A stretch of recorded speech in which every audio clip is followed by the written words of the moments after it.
નમસ્કાર વિદ્યાર્થી મિત્રો, કાલે આપણે દ્વિઘાત સમીકરણના ઉકેલ માટેની આપણે બીજી રીત લીધી, પૂર્ણ વર્ગની રીતે ઉકેલ મેળવવાની રીત આપણે કાલે જોઈ લીધી, બરાબર છે। આજે આપણે દ્વિઘાત સૂત્ર વડે દ્વિઘાત સમીકરણનો ઉકેલ મેળવવાની આપણે રીતનો ઉપયોગ કરવાનો છે, બરાબર છે। આ ખૂબ જ સરળ રીત છે।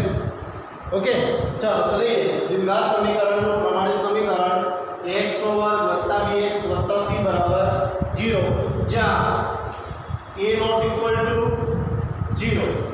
તમને સર બરાબર કહું છું, a બરાબર 0 થઈ જાય તો આ સુરેખ સમીકરણ બની જાય, કારણ આ ખૂબ જ 0 થઈ જશે એટલે સુરેખ સમીકરણ, એટલે આનો ઉકેલ શક્ય બને નહીં, બરાબર। તો અહીંયા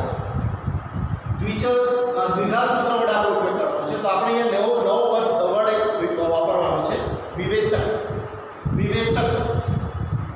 નવો શબ્દ છે તમારા માટે, વિવેચકનો સંકેત છે, સંકેતમાં આપણે d અથવા ડેલ્ટા વડે દર્શાવો। વિવેચક આપણે મેળવવાનું છે। વિવેચક એટલે કે વિવેચકને આપણે સંકેતમાં d અથવા કેપિટલ D વડે દર્શાવીશું, બરાબર। એક સૂત્ર છે, એનો ઉપયોગ કરીશું, d બરાબર b સ્ક્વેર માઇનસ 4ac, બરાબર। આ વિવેચક શોધવાનું છે। વિવેચકના સંકેતમાં આપણે d અથવા કેપિટલ D વડે દર્શાવ, ડેલ્ટા વડે દર્શાવવામાં આવે, એનો સંકેત આપણે કેપિટલ D નો જ ઉપયોગ કરીશું, d બરાબર b સ્ક્વેર માઇનસ 4ac, બરાબર। જો d ની કિંમત greater than or equal to 0 મળે, આપણે કિંમત મૂકીશું a b અને c, જે તમને દ્વિઘાત સમીકરણ આપેલું હોય એના આપણે સહગુણકો લઈશું, આમાં કિંમત મૂકીશું, બરાબર છે। જો d ની કિંમત 0 મળે અથવા ધન મળે, 0 અથવા ધન મળે, લખી દેવાનું 0 અથવા ધન મળે, કોની કિંમત? તો d ની કિંમત, બરાબર। તો દ્વિઘાત સમીકરણને બે ભિન્ન અને વાસ્તવિક બીજ મળે છે। જો તમે બીજ લખો કાં તો ઉકેલો, બંને શબ્દ એકનો એક જ કહેવાય, બીજ લખો અથવા ઉકેલો। અને ઉકેલ એટલે શું કે ચલની એવી કિંમત જે તમે દ્વિઘાત સમીકરણમાં મૂકો અને ડાબી બાજુ બરાબર જમણી બાજુ મળે તો એનું શું કહેવાય? ઉકેલ કહેવાય, ઉકેલ અથવા બીજ, બરાબર છે, એને જ ઉકેલ અથવા બીજ કહેવાય। તો અહીંયા લખીએ b ની કિંમત ધન અથવા શૂન્ય હોય, શૂન્ય અથવા ધન અથવા શૂન્ય હોય તો દ્વિઘાત સમીકરણને આપણે બે ભિન્ન અને વાસ્તવિક બીજ મળે છે। ઓકે, આને જો t <0 તો બીજ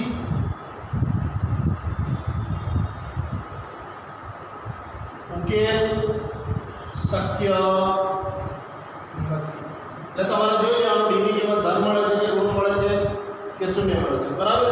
જો d greater equal to 0 હોય તો, જો d greater equal to 0 હોય તો બીજ મેળવવાનું સૂત્ર x બરાબર -b પ્લસ ઓર માઈનસ વર્ગમૂળમાં d છેદમાં 2। અહીં પ્લસ ઓર માઈનસ લખ્યા છે એટલે બે બીજ મળશે આપણને, એકવાર વત્તા અને બીજી વાર ઓછા મળશે, એટલે બે ભિન્ન અને વાસ્તવિક બીજ આપણને મળશે। ઓકે, વાસ્તવિક સંખ્યામાં આપણે ખબર જ છે કે વાસ્તવિક સંખ્યામાં બધી સંખ્યાઓ આવી જાય, ધન ઋણ અપૂર્ણાંક મિશ્ર અપૂર્ણાંક બધી સંખ્યાઓ વાસ્તવિક સંખ્યામાં આવી જાય છે। ઓકે, તો આ ઉકેલ ત્યારે મેળવી શકીશું આપણે કે જ્યારે d > 0 હોય ત્યારે। જો d < 0 હોય તો એનો ઉકેલ શક્ય બનશે નહીં, બરાબર છે। ચાલો, તો અહીંયા આપણે એક નવી રીત શીખીએ છીએ, અને ફરીથી એકવાર લઈ લઉં છું। દ્વિઘાત સમીકરણ છે, એમાં x નો વર્ગનો સહગુણક x નો સહગુણક c, બરાબર, એ આપણે abc મેળવી લેવાના। d બરાબર b સ્ક્વેર માઇનસ 4ac સૂત્રમાં મૂકવાનું, જો d ની કિંમત ધન મળે અથવા શૂન્ય મળે તો એના બે ભિન્ન આપણે વાસ્તવિક બીજ મળશે। ઓકે, અને જો d < 0 હોય તો એના ઉકેલ શક્ય બનશે નહીં। ઓકે, તો જો d > 0 હોય તો બીજ મેળવવાનું સૂત્ર x બરાબર -b પ્લસ ઓર માઈનસ વર્ગમૂળમાં d છેદમાં 2a, બરાબર। એ સૂત્રમાં આપણે કિંમત મૂકીશું તો આપણને બે ભિન્ન વાસ્તવિક બીજ મળશે, પ્લસ ઓર માઈનસ એટલે બે બીજ મળશે, એકવાર વત્તા અને બીજી વાર ઓછા। ઓકે, તો આના આધારિત આપણે થોડા દાખલા ગણીએ છીએ।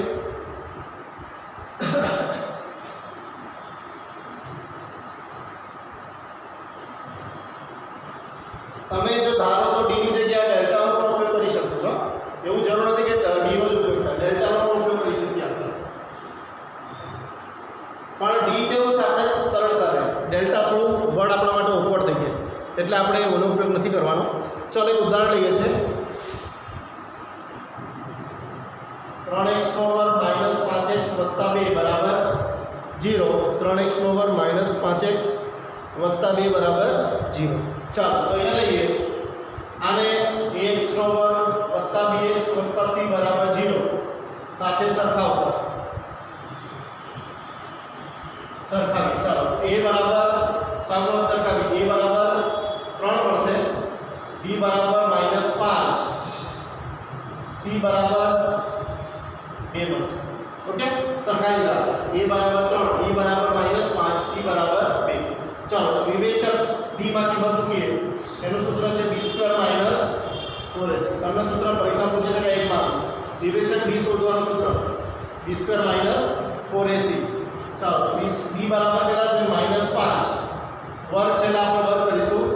-4. a બરાબર 3 છે, c બરાબર 2 છે. માઈનસ નો વર્ગ થશે, 5 નો વર્ગ 25, 4 તરી 12, 2 24. 25 માં 24 એટલે 1 મળ્યા. તો 1 ની કિંમત કેવી છે? 1 0 કરતા મોટી છે એટલે ધન છે. તો આનો ઉકેલ શક્ય બનશે. ઓકે, તો વર્ગમૂળમાં d બરાબર 1 જ મળશે આપણને. 1 નો વર્ગમૂળ 1 જ મળશે.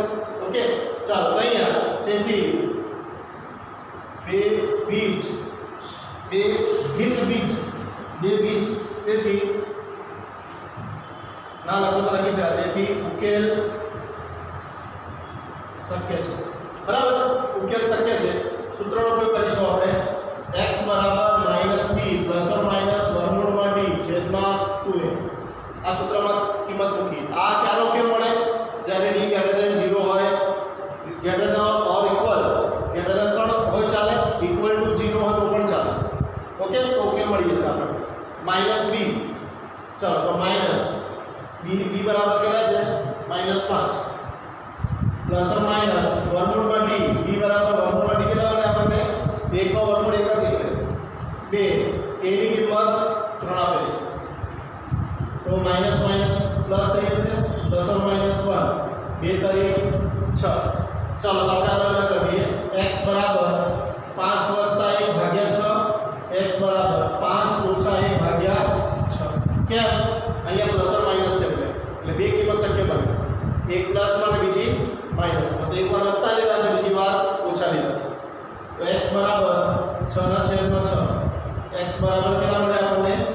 1 મળશે. x બરાબર કેટલા આવશે? 4/6. 5 માંથી 1 એટલે 4 આવશે. 2 × 4 2 તરી 6.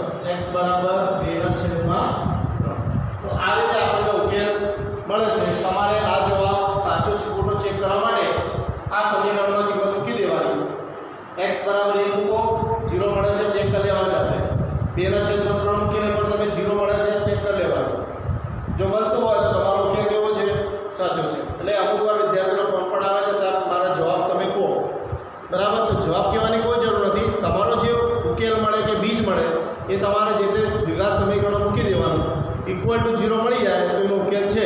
જો ઇક્વલ ટુ 0 ના મળે તો ઉકેલ છે નહીં. એટલે તમારો ઉકેલ કેવો છે? ખોટો છે. ઓકે, એટલે તમે જાતે પણ આનો ઉકેલ મેળવી શકો છો. બરાબર, જાતે તમે ટ્રાય કરી શકો છો. ઓકે, હવે એક બે દાખલા હજી લઈએ આપણે આના પ્રેક્ટિસ માટે.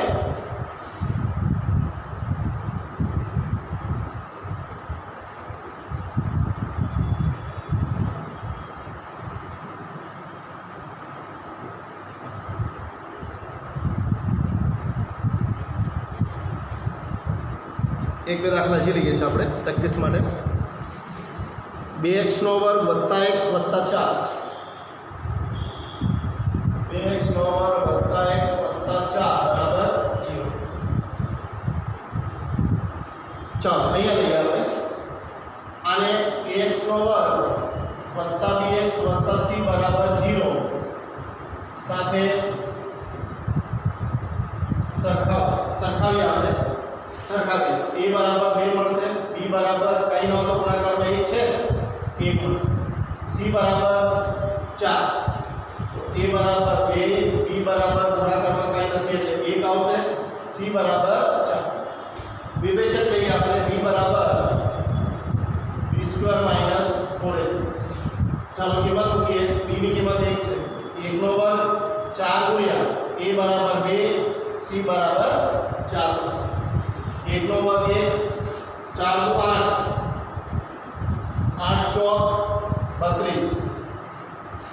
4 ચોક 16 તો 32 લખો તો પણ ચાલે -31 1 માંથી 32 એટલે -31 આવશે d less than 0 d less than 0 મળે છે તેથી ઉકેલ શક્ય નથી બરાબર જો d ઇક્વલ ટુ 0 મળે કાં તો ગ્રેટર ધેન 0 મળે ધન મળે અથવા શૂન્ય મળે તો ઉકેલ મળે બાકી શૂન્ય મળે એનો ઉકેલ મળે નહીં એટલે આનો ઉકેલ શક્ય નથી ઓકે તો એવા પણ દાખલા આપણે લીધું એનો ઉકેલ શક્ય નથી તો આનો ઉકેલ શક્ય નથી ઓકે હવે આના આધારિત આપણે એક હજી દાખલો લઈએ છીએ બીજો દાખલો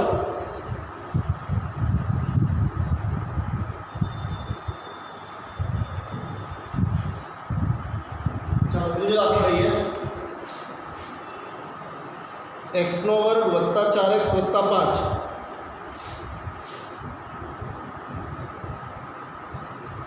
ઓકે આને પણ ax નો વર્ગ વત્તા 2x વત્તા c બરાબર 0 સાથે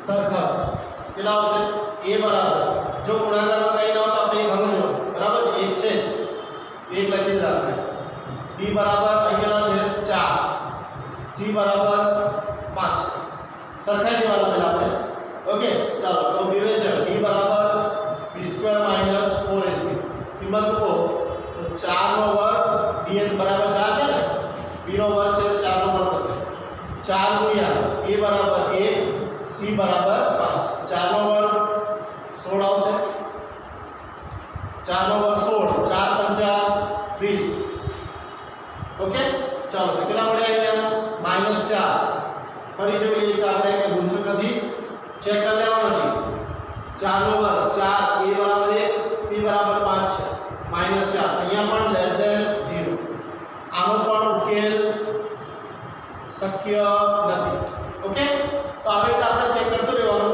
આપણો જવાબ સાચો છે કે ખોટો ઓકે ચાલો અહીંયા હવે એક થોડોક અઘરો દાખલો લઈએ છીએ આપણે ઓકે થોડોક અઘરો દાખલો લઈએ આપણે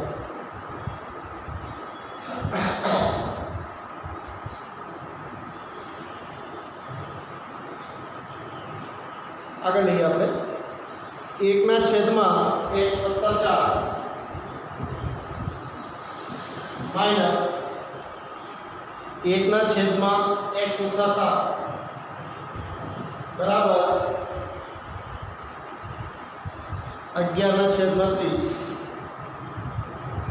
શરત આપેલી છે કે x નોટ ઇક્વલ ટુ -4 + 7 આના આપણે b શોધવાના છે ઓકે જો આ ટાઈપના સમીકરણ આપેલું હોય તો તમારે પહેલા એને દ્વિઘાત સમીકરણ સ્વરૂપમાં ફેરવવાનું પછી એનો ઉકેલ આપણે મેળવવાનો અહીંયા એવું તમને કીધું નથી કે તમે કઈ રીતનો ઉકેલ મેળવો ડાયરેક્ટ અવયવ પડતા તો અવયવ એટલે ડાયરેક્ટ અવયવ પાડીને તમે ઉકેલ મેળવી શકો છો ઓકે આમાં એવું કીધું નથી બરાબર તો આપણે ડાયરેક્ટ એના પહેલાં લસા લઈએ સૌપ્રથમ લસા લઈએ દ્વિઘાત સમીકરણ સ્વરૂપમાં ફેરવીશું લસા નીકળશે x + 4 x - 7 ગુણાસમાં ગુણાશે x - 7 અહીંયા ગુણાશે x + 4 અહીંયા ગુણાશે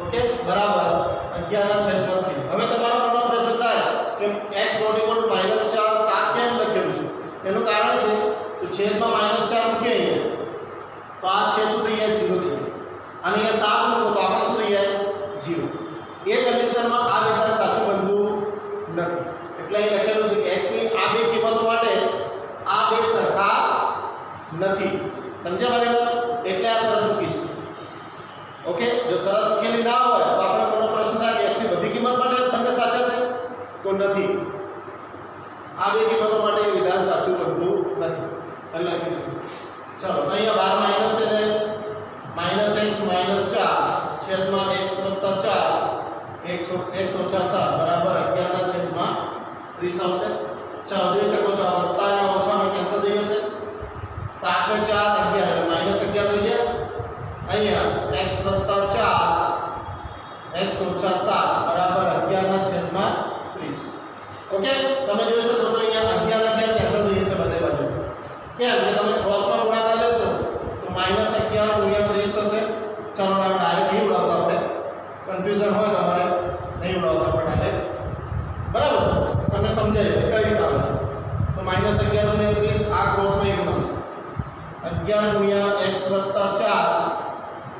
x ઓછા 7 આવશે. આ ક્યાં જશે? આના છેદમાં જાય એટલે કેન્સલ થઈ જશે. એટલે અહીં -30 મળે આપણને.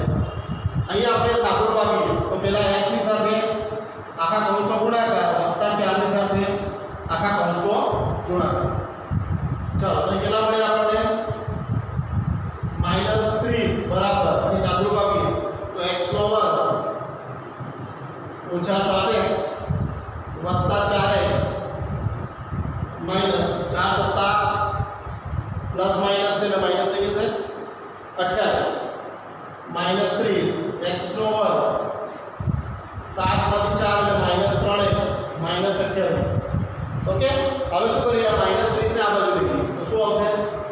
x નો વર્ગ -3x -28 વત્તા 30 બરાબર 0. તો x નો વર્ગ -3x 30 માંથી 28 જાય એટલે કેટલા આવશે? +2. હવે તમે જોઈ શકો છો ડાયરેક્ટ અવયવ પડી શકે છે. કઈ રીતે? તો તમે અહીંયા સહગુણાકાર કઈ તો એક કહેવાય 1 * 2 કરો 2 આવે. 2 ના એવા અવયવ પાડો પછી કઈ સાથે કઈ છે? પ્લસ થઈ છે તો સરવાળો કરો. 2 ના એવા અવયવ પાડો કે જેનો ગુણાકાર 2 થાય એટલે સરવાળો 3 થાય. તો 2 કા 2 બરાબર. તો -2 -1 કરી એટલે -3 મળી જશે. -3 જોઈ લો. ચાલો સાદુરૂપ આપીએ. x નો વર્ગ -2x x વત્તા 2 બરાબર 0. ડાયરેક્ટ અવયવ પડે છે એટલે આ બેમાં x સામાન્ય નીકળશે. x નો વર્ગ છે એટલે x વધશે. અહીંથી -2 અહીંથી કઈ લો તો -1 બહાર કાઢી પડે તો કેટલા વધશે? x - 2 બરાબર 0. બંનેમાં શું કોમન નીકળશે? આપણે x - 2 બહાર કાઢી તો કેટલા વધશે? અહીંથી x - 1 બરાબર 0. નિયમ પ્રમાણે પહેલા કૌંસ બરાબર 0 બીજા કૌંસ બરાબર 0. તો x બરાબર 2 મળશે x બરાબર 1 મળશે. ઓકે, તો આ આપણો ઉકેલ મળ્યો. આ તમે કિંમત મૂકશો તમારું પરિણામ કેવું મળશે? એકદમ સાચું મળશે. તમે આ કિંમત તમારા સમીકરણ મૂકીને ચેક કરી લેવાનું. 2 મૂકો = 0 મળે છે, 1 મૂકો = 0 મળે છે. તો તમારો જવાબ કેવો છે? એકદમ સાચું છે. ઓકે, હવે આ દાખલા આપણે ગણાયા.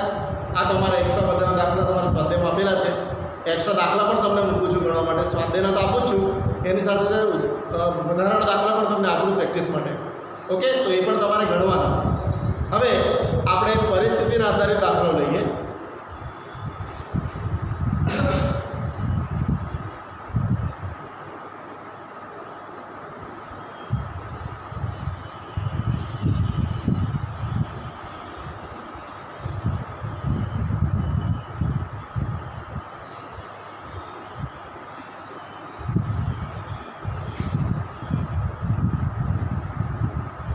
હવે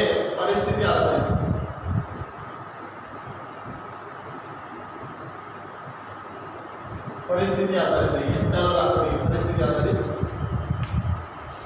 બે સંખ્યાઓના વર્ગોનો તફાવત 180 છે.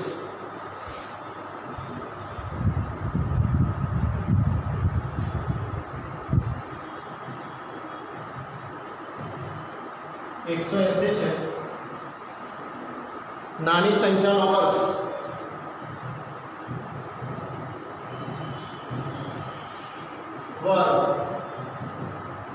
મોટી સંખ્યા કરતા 8 ગણો છે. બંને સંખ્યાઓ શોધો.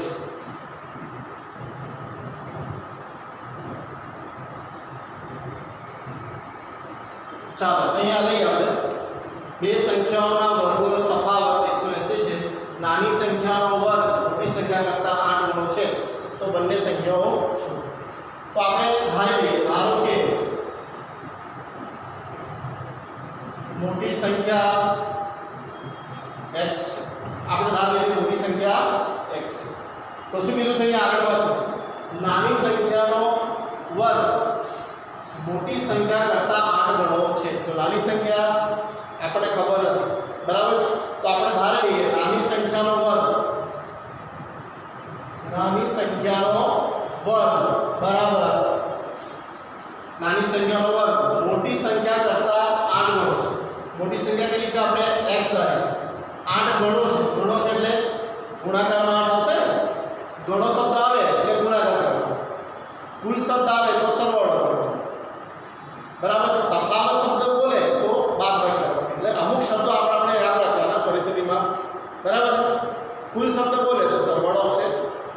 ઘણા શબ્દો બોલે તો ગુણાકાર આવશે, સરખા ભાગે વેચવાનો શબ્દ આવે તો આપણે ભાગાકાર કરવાનો હોય, બરાબર છે. તફાવત શબ્દ બોલે તો બાદબાકી કરવાનો. અહીં આપણે ઘણા શબ્દોનો પ્રયોગ કર્યો છે એટલે ગુણાકાર કરીશું. તો નાની સંખ્યા બરાબર શું મળશે? વર્ગ દૂર કરવો હોય તો આપણે શું લેવું પડે? બંને બાજુ વર્ગમૂળ. તો વર્ગમૂળમાં 8x એટલે નાની સંખ્યા બરાબર શું મળશે? વર્ગમૂળમાં 8x. આને આપણે પરિણામ 1 કહી દઈએ. ઓકે, હવે આગળ જોશું. કીધું છે બે સંખ્યાઓના વર્ગોનો તફાવત. અહીં શબ્દ વાપરે છે તફાવત. તફાવત એટલે બાદબાકી. તો બંને સંખ્યાનો વર્ગોનો તફાવત, બે સંખ્યાઓના વર્ગોનો તફાવત કેટલો છે? 180 છે. બે સંખ્યાઓ કે ધારી છે આપણે x અને 8x, બરાબર. મોટી સંખ્યા x છે અને નાની સંખ્યા વર્ગમૂળમાં 8x છે. એમના વર્ગોનો તફાવત, તફાવત એટલે બાદબાકી, એટલે x નો વર્ગ માઈનસ વર્ગમૂળમાં 8x એનો વર્ગ બરાબર કેટલા આવશે? 180. તફાવત એટલે વચ્ચે બાદબાકી આવી ગઈ ને.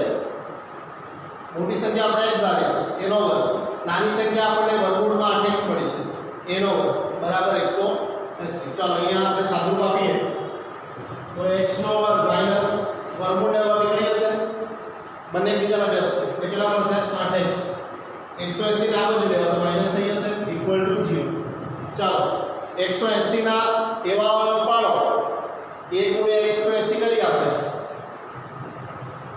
1 ગુણ્યા 180 એટલે 180 આવે. 180 ના એવા અવયવ પાડો.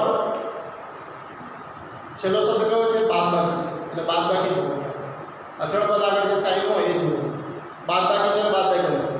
180 ના અવયવ પાડો કે જેની બાદબાકી આપણને 8 મળે, બરાબર છે. તો 18 ગુણ્યા 10 કરીએ, 18 ગુણ્યા 10 કરીએ એટલે 180 થાય. આપણે -8 જોઈએ તો -18 + 10 કરીએ એટલે -8 મળે છે. ઓકે, શું કર્યું? 1 ગુણ્યા -180 એટલે 1 ગુણ્યા 180 જ કરવાના, બરાબર છે. પ્લસ માઇનસ પછી જોવાનું. 1 ગુણ્યા 180 એટલે 180 મળ્યા. 180 ના આપણે એવા પડવાના કે જેની બાદબાકી 8 મળે. તો 18 ગુણ્યા 10 એટલે 180 -18 + 10 કરીએ એટલે -8 મળી જશે. તો x નો વર્ગ -18x + 10x -180 બરાબર 0. બે બીજી જોડ બનાવી દઈએ આપણે. x સામાન્ય કાઢ્યામાંથી તો x - 18 અહીંથી 10 કોમન નીકળશે. x - 18 બરાબર 0. બંનેમાં કોમન શું નીકળશે? તો x - 18 અહીંયા x + 10 બરાબર 0. તો x - 18 બરાબર 0, x + 10 બરાબર 0. તો x બરાબર 18 મળે અને x બરાબર -10 મળે.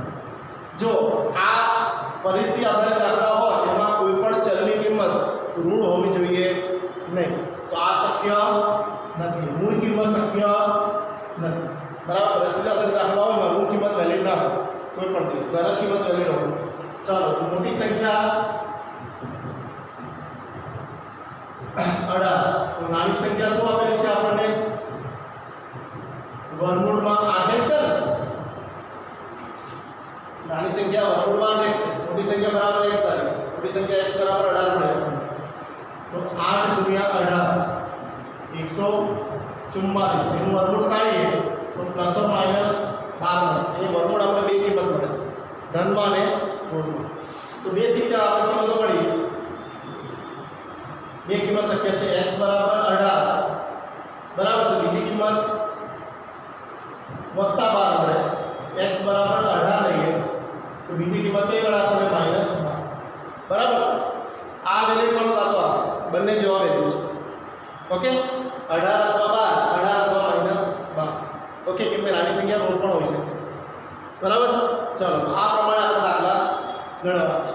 ઓકે, ચલો હવે આગળ લઈએ આપણે.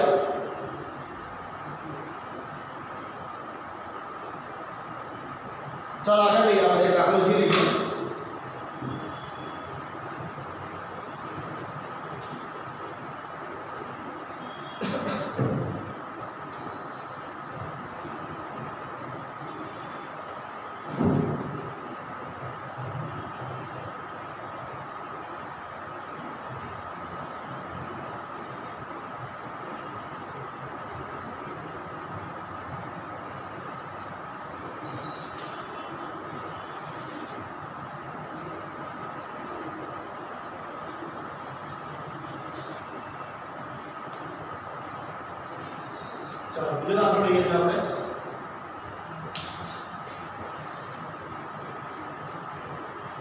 એક ટ્રેન એક ધારી ઝડપે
ચાલો અહીંયા ધારી લઈએ આપણે અહીંયા સમજી લો એક ટ્રેન એક ધારી ઝડપે 360 કિલોમીટર અંતર કાપે છે બરાબર એની જે રેગ્યુલર સ્પીડ છે એમાં એ 360 કિલોમીટર અંતર કાપે છે જો તેની ઝડપ 5 કિલોમીટર પ્રતિ કલાક વધુ હોય દાખલા તરીકે જે મૂળ ઝડપ છે એનાથી આપણે 5 કિલોમીટર પ્રતિ કલાક આપણે વધારી દઈએ તો તમને ખબર છે જેટલી તમે ઝડપ વધારશો એટલો સમય આપણને કેવો લાગશે ઓછો અને જેટલી ઝડપ આપણે ઓછી કરીશું તેટલો સમય આપણે વધુ લાગશે બરાબર છે તો ટ્રેનની ઝડપ આપણે શોધવાની છે તો ધારી લઈએ ધારો કે ટ્રેનની સામાન્ય ઝડપ x કિલોમીટર પ્રતિ કલાક છે ઓકે તો આપણે અંતર કેટલું કાપે છે 360 કિલોમીટર કેટલું અંતર કાપે છે 360 કિલોમીટર તો આપણે ઝડપનું સૂત્ર શીખી ગયા ઝડપ બરાબર અંતર ભાગ્યા સમય ચાલો તો આપણે ઝડપ અને અંતર આપણો સમય મેળવવાનો છે તો સમય બરાબર શું આવશે અંતરના છેદમાં ઝડપ તો સમય બરાબર અંતર કેટલું કાપ્યું આપણે 360 અને ઝડપ કેટલી હતી તો x ઓકે આ પરિણામ મળ્યું જો ઝડપ 5 કિલોમીટર પ્રતિ કલાક વધુ હોય તો નવી ઝડપ કેટલી થશે x + 5 કિલોમીટર પ્રતિ કલાક બરાબર જો તમે 5 કિલોમીટર પ્રતિ કલાક વધારી દઈએ તો એ ઝડપ કેટલી થઈ જશે નવી ઝડપ x + 5 અંતર બદલાતું અંતર કેટલું રહેશે 360 કિલોમીટર જ રહેશે કેમ કે અંતર બદલાતું નથી ખાલી શું બદલાય છે ઝડપ બદલાય છે તો નવી ઝડપ શું મળશે આપણને 360 ભાગ્યા x + 5 બરાબર છે તો મૂળ ઝડપ જે છે મૂળ ઝડપમાં જે લાગતો સમય છે અને નવી ઝડપમાં લાગતો જે સમય છે બરાબર છે નવી ઝડપ પ્રમાણે લાગતો સમય અહીં સમય જ આવશે આપણે નવી ઝડપ પ્રમાણે લાગતો સમય અને આ મૂળ ઝડપ પ્રમાણે આ નવી ઝડપ પ્રમાણે બરાબર છે બંનેમાં તફાવત કેટલો છે 1 કલાક શું લખીએ 360 છેદમાં x માઈનસ 360 છેદમાં x વત્તા 5 કેટલાનો તફાવત છે ભાઈ 1 કલાક ઓકે બંનેનો તફાવત કેટલો છે 1 કલાક ચાલો દશા લઈએ આપણે અહીંયા દશા શું નીકળશે તો x વત્તા 5 લસાઅ આવશે x અને x વત્તા 5 લસાઅ આવશે ક્રોસમાં ગુણીએ તો 360 ગુણ્યા x વત્તા 5 આવશે 360 ગુણ્યા x આવશે બરાબર 1 ઓકે ચાલો અહીંયા કૌંસ છોડી દઈએ આપણે તો 360x વત્તા 360 ગુણ્યા 5 કરીએ તો 5 0 5 6 30 5 તારે 15 કેટલા આવશે 1800 કેટલા આવશે 1800 માઈનસ 360x 5 એક સાથે ક્રોસમાં મળશે. આ વત્તા અને ઓછામાં કેન્સલ થઈ ગયા. કેટલા મળ્યા આપણને 1800. x નો વર્ગ વત્તા 5x મળ્યા. ઓકે, ચાલો તો x નો વર્ગ વત્તા 5x ઓછા 1800 બરાબર 0. ચાલો તો 1800 ના અવયવ પાડી આપણે, બરાબર છે, જેની બાદબાકી આપણને 5 મળે. તો 45 ગુણ્યા 40 કેટલા આવશે? 1 ગુણ્યા 1800 એટલે 1800 મળે. 45 ગુણ્યા 40 કરીએ એટલે કેટલા થઈ જશે? 1800. આપણે વત્તા 5 જોઈએ ને, 45 ઓછા 40 એટલે કેટલા આવશે? 5 મળી જશે ને. એટલે મોટી સંખ્યા એટલે આપણે કઈ રાખીશું? નિશાની પ્લસની રાખીશું. 45x માઇનસ 40x માઇનસ 1800 બરાબર 0. બે બેની જોડ બનાવી લઈએ. x કોમન કાઢીએ તો x વત્તા 45 માઇનસ 40 કોમન કાઢીએ તો x વત્તા 45 બરાબર 0 આવશે. x વત્તા 45 x ઓછા 40 બરાબર 0. બંનેમાંથી કોમન કાઢીએ x વત્તા 45 તો કેટલા પડશે? અહીંયા x વત્તા 45 બરાબર 0, x ઓછા 40 બરાબર 0. તો x બરાબર કેટલા મળશે? -45 અને અહીંયા x બરાબર કેટલા મળશે? 40. ઓકે, તો ઝડપ કોઈ પણ દિવસ ઋણ હોય નહીં, બરાબર. તો x બરાબર -45 આ શક્ય નથી. તો x બરાબર કેટલા આવશે? 40. તેથી કિલોમીટર. તેથી ટ્રેનની સામાન્ય ઝડપ 40 કિલોમીટર પ્રતિ કલાક. ઓકે, આ રીતે આપણે જવાબ આપ્યો છે. ફરીથી લઈએ આપણે. અહીંયા આપણે એક ટ્રેન છે એ સામાન્ય ઝડપે 360 કિલોમીટર અંતર કાપે છે. જો તેની ઝડપ 5 કિલોમીટર પ્રતિ કલાક એટલે 5 કિલોમીટર આપણે વધારીએ, તમને ખબર છે ટ્રેનની ઝડપ વધારશો તો સમય આપણો કેવો લાગે છે? ઓછો. તો પહેલા કરતાં આપણે 1 કલાક સમય ઓછો લાગે છે. તો ટ્રેનની સામાન્ય ઝડપ આપણે શોધવાની છે. તો ધારો કે ટ્રેનની સામાન્ય ઝડપ x કિલોમીટર પ્રતિ કલાક, અંતર કેટલું કાપે છે? તો 360. તો ઝડપનું સૂત્ર છે અંતર ભાગ્યા સમય. આપણી જોડે ઝડપ અને અંતર આપેલા છે, સમય મેળવવાનો છે. તો સમય બરાબર અંતર ભાગ્યા ઝડપ આવશે. અંતર કેટલું કાપ્યું આપણે? ટ્રેને 360. ઝડપ કેટલી ધારી છે આપણે? x. ચાલો તો હવે ઝડપમાં આપણે 5 કિલોમીટર પ્રતિ કલાકનો વધારો કરીએ તો નવી ઝડપ શું મળશે? x વત્તા 5. તો અંતર તો ફિક્સ જ છે 360. તો નવી ઝડપ પ્રમાણે સમય કેટલો લાગે છે? તો અંતર ભાગ્યા સમય 360 છેદમાં x વત્તા 5. તો મૂળ જે ઝડપ છે એના કરતાં નવી જે ઝડપ છે એ પ્રમાણે આપણે 1 કલાક ઓછો લાગે છે. તો 360 ભાગ્યા x માંથી આ બાદ કરીએ આપણે, લસા લઈએ, બરાબર. આ x વત્તા 5 ક્રોસમાં x અહીંયા મળશે. આ બંને એક સાથે ગુણાય તો એનો આપણને મળશે. અહીંયા 360x ઉડી જશે, અહીંયા પ્લસ માઇનસ 1800 મળશે. 1800 ના બાજુ લઈ આવો બરાબર 0. તો 1800 ના એવા અવયવ પાડો કે જેની બાદબાકી આપણને 5 મળે. તો 45 ગુણ્યા 40 1800 અને 45 માંથી 40 જાય એટલે 5 થઈ જશે. તો x બરાબર -45 મળે છે. તો ઝડપ કોઈ પણ દિવસ ઋણ નથી હોતી નથી, બરાબર. તો x બરાબર 40. તો ટ્રેનની સામાન્ય ઝડપ કેટલી હશે? 40 કિલોમીટર પ્રતિ કલાક, બરાબર છે. તો કાલે તમારે સ્વાધ્યાય 4.3 એ આખું સ્વાધ્યાય તમારે ગણવાનું છે. જે દાખલા ના આવડે મને ફોન કરીને વોટ્સઅપ પર દાખલો મોકલીને પણ તમને ગણતરી કરીને મોકલી આપીશ, બરાબર છે. પણ મહેરબાની કરીને ઘરે જઈને પ્રયત્ન કરશો, બરાબર છે. તો આવડશે. તમને ના આવડે તો બેઠો છું, પ્રશ્ન તમારે હોય તો મને પૂછી શકો છો. ઓકે, સ્વાધ્યાય 4.3 તમારે હોમવર્કમાં કરવાનું છે. ઓકે, આટલું કંઈ વિરમું છું. જય હિન્દ, જય ભારત.